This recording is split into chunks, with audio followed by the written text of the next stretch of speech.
করেছে যে তুমি জাতিতে হিন্দু কিনা, যেই বলেছে যে আমি হিন্দু, সঙ্গে সঙ্গে গুলিতে ঝাঁঝরা করে প্রত্যেকটা গলিতে গলিতে যেন এইভাবে হরিনামটাকে সুন্দর করে প্রচার করে দেয়।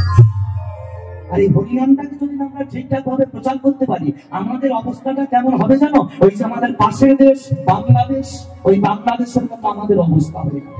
যারা মোবাইল ফোনে খবর দেখছেন, যারা টিভির মধ্য দিয়ে খবর দেখছেন, তারা ভালো করে বার্তাটা পেয়ে গেছেন। একবার বাংলাদেশের দিকে তাকিয়ে রাখুন, যে বাংলাদেশ আজকে হিন্দুরা কত কষ্টে আছে, যে বাংলাদেশে আজকে সনাতনীরা কত কষ্টে আছে, যে বাংলাদেশে আজকে প্রায় হরিনামটা দিকে দিকে বন্ধ হয়ে গেল। সেই বাংলাদেশের যিনি মহারাজ, নামটা কি জানো? চিন্ময় প্রভু। সেই চিন্ময় প্রভু তিনি হরিনাম প্রচার করতে গেছিল বলে তাকে পর্যন্ত জেলেতে আটকে রাখা হয়েছে। বুঝতে পারছেন হিন্দুদের ওপর কেমন দিকে দিকে অত্যাচার হচ্ছে, বুঝতে পারছেন সাধুদের ওপর কেমন অত্যাচার হচ্ছে। তবে একটা কথা মনে রাখবেন, মাথায় রাখবেন, এতদিন ওপার বাংলায় হচ্ছিল বলে আমরা এপার বাংলায় হাত গুটিয়ে চুপ করে টিভিতে খবর দেখছিলাম। চিন্তা নেই, আমাদের এপার বাংলা তো এই দিন এসে গেছে। দিকে দিকে দেখো না, মোবাইল চালালেই বুঝতে পারবে, টিভি চালালেই বুঝতে পারবে, দিকে দিকে সাধু সন্ন্যাসীদের উপর অত্যাচার শুরু হয়ে গেছে। এই তো কিছুদিন আগেকার ঘটনা, মেদিনীপুর জেলা, জায়গাটার নাম হচ্ছে কেশপুর, অনেকেই নামটা শুনেছে। সেখানে একজন ভাগবত পাঠক ঠাকুর, নাম হচ্ছে হিরণময় প্রভু। আপনারা এই পাঠক ঠাকুরের নাম অনেকেই শুনেছেন। সেই হিরণময় প্রভু পাঠ শেষ করে রাত্রি তখন 11টা থেকে 12টা বাজে, জানেন, রাস্তায় একটু বিশ্রাম নেওয়ার জন্য হাঁটাহাঁটি করছিলেন। হঠাৎ করে কিছু দুষ্কৃতী দল এসে ওই পাঠক ঠাকুরের গলায় দড়ি দিয়ে টেনে দিয়েছে। এমনকি তার মাথায় ছিল জটা, জটাগুলোকে পর্যন্ত কাঁচি দিয়ে কেটে দিয়েছে। বুঝতে পারছেন সাধুদের উপর কেমন অত্যাচার হচ্ছে, হিন্দু সনাতনী ভাইদের উপর কেমন অত্যাচার হচ্ছে। আজকে একটা কথা মনে রাখবেন, দিকে দিকে আজকে অত্যাচার শুরু হয়ে গেছে, চারিদিকে আজকে অত্যাচার শুরু হয়ে গেছে। আপনারা টিভি খুললেই দেখতে পাবেন সেই কাশ্মীরের মর্মান্তিক ঘটনা। নিউজ টিভি, নিউজ চ্যানেল খোলা মাত্রই আপনারা খবর পেয়ে যাবেন সেই কাশ্মীর পেহেলগাঁওয়ের ঘটনা। কিভাবে অত্যাচার শুরু করেছে বলো তো? ওই দুষ্কৃতীরা এসে যারা যারা এই কাশ্মীর পেহেলগাঁওতে বেড়াতে গেছে তাদেরকে জিজ্ঞেস করেনি যে তুমি কোন রাজনীতি পার্টি করো, তাকে জিজ্ঞেস করেনি যে তোমার টাইটেল কি, শুধু জিজ্ঞেস করেছে যে তুমি জাতিতে হিন্দু কিনা। যেই বলেছে যে আমি হিন্দু, সঙ্গে সঙ্গে গুলিতে ঝাঁঝরা করে। জানেন, একজন নব দম্পতি, সেই ছেলেটি মেয়েটি বেড়াতে গেছিল কাশ্মীরে। নব দম্পতি সবে 5 থেকে 7 দিন হয়েছে বিবাহ করেছে। তার স্বামীকে জিজ্ঞেস করেছে এই দুষ্কৃতীরা এসে যে তুমি কি জাতিতে হিন্দু? আমি হিন্দু। যেই বলেছে হিন্দু, সঙ্গে সঙ্গে গুলিতে তাকে ঝাঁঝরা করে দিয়েছে। তার নতুন স্ত্রী মৃত স্বামীটাকে কোলে নিয়ে বসে আছে। আর কি দৃশ্য আমাদের দেখতে হবে! কিভাবে অত্যাচার শুরু হয়ে যাচ্ছে আমাদের সনাতনীদের উপর। একবার তাকিয়ে দেখুন না মালদা জেলার দিকে, একবার তাকিয়ে দেখুন না মুর্শিদাবাদ জেলার দিকে। যে মুর্শিদাবাদ জেলার হিন্দুরা, যে মালদা জেলার হিন্দুরা দুষ্কৃতীদের অত্যাচারে রাতের অন্ধকারে ফ্যামিলি পরিবার নিয়ে পালিয়ে যাচ্ছে তাদের কাছে। একটা কথা চিন্তা করে দেখবেন হে ভক্তমন্ডলী, জাগো সনাতন, জাগো হিন্দু, এখনো নাকে সর্ষের তেল নিয়ে ঘুমালে হবে না। একটা কথা চিন্তা করে দেখুন তো, আচ্ছা আপনাদের এটা কি জেলা? পশ্চিম বর্ধমান, তাই তো? একটা কথা বিচার করে দেখো তো, কালকে বাবা ঠাকুর মুর্শিদাবাদ জেলার হিন্দুরা পালিয়ে গেছে দুষ্কৃতীদের অত্যাচারে, পরশুদিনে মালদা জেলার হিন্দুরা দুষ্কৃতীদের অত্যাচারে পালিয়ে গেছে। না জানি কি গ্যারেন্টি আছে তারপরের দিন এই পশ্চিম বর্ধমানের হিন্দুরা দুষ্কৃতীদের অত্যাচারে এই জেলা ছেড়ে পালিয়ে যাবে না। একটা কথা মাথায় রাখবেন, মনে রাখবেন, এখনো বলছি সচেতন।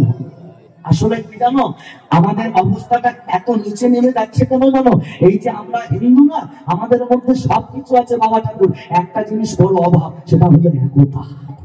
আমাদের মধ্যে সব আছে, একতার বড় অভাব।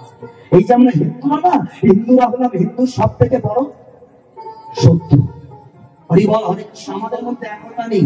একতা যদি থাকতো, একটু মন দিয়ে শুনবেন, অন্য কোন ধর্মের মানুষকে আমি যদি এক্ষুনি গিয়ে তার ধর্মের নামে একটা বাজে কথা বলে আসি না, দেখবা আমাকে আঘাত করার জন্য ওই ধর্মের অন্তত 5000 লোক চলে আসবে।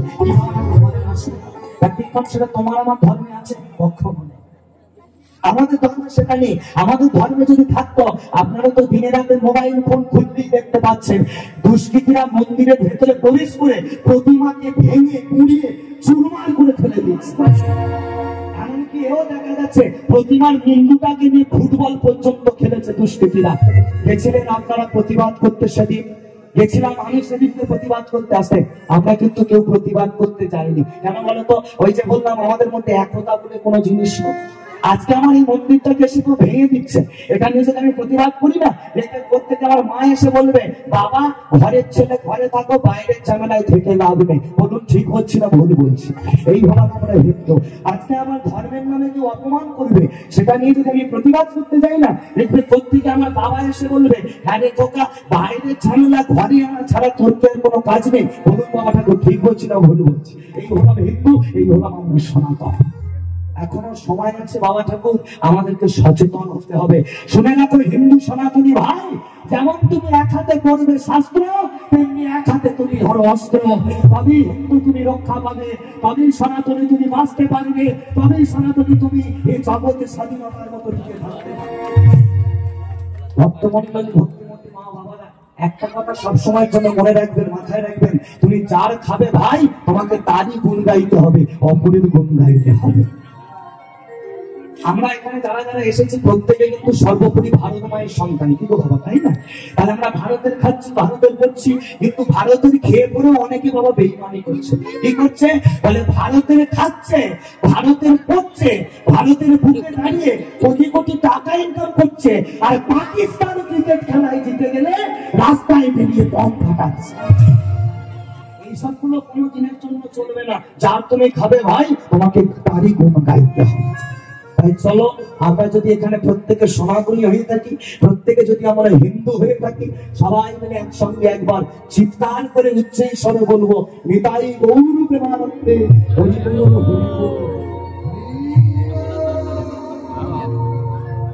সেই চৈতন্য মহাপ্রভু তিনি আজকে নবদ্বীপেতে আসা মাত্রই তিনি তার প্রত্যেকটা ভক্তের দ্বারা জগৎকে একটা বার্তা পৌঁছে দিল। বার্তাটা কি পৌঁছে দিল? যে হরি নামের মধ্যে কি অমূল্য রত্ন লুকিয়ে আছে। মায়ের এই কীর্তন এমন একটা সাবজেক্ট নাই যে আমার দিকে দেখা, হরিনাম এমন একটা সাবজেক্ট যেই কীর্তনের মধ্যে একবার প্রকৃত ডুবে গেছে না, তার কাছে কিসের ছেলে, কিসের মেয়ে, কিসের পরিবার সবকিছু যেন তুচ্ছ মনে হয়, কেবল হরি নামটাই যেন সেরকম। আর এই হরিনামের মধ্যে কি অমূল্য ধন লুকিয়ে আছে সেটা প্রমাণ করতে গেলে তোমাদেরকে এখন একটা ছোট্ট ঘটনা শুনে।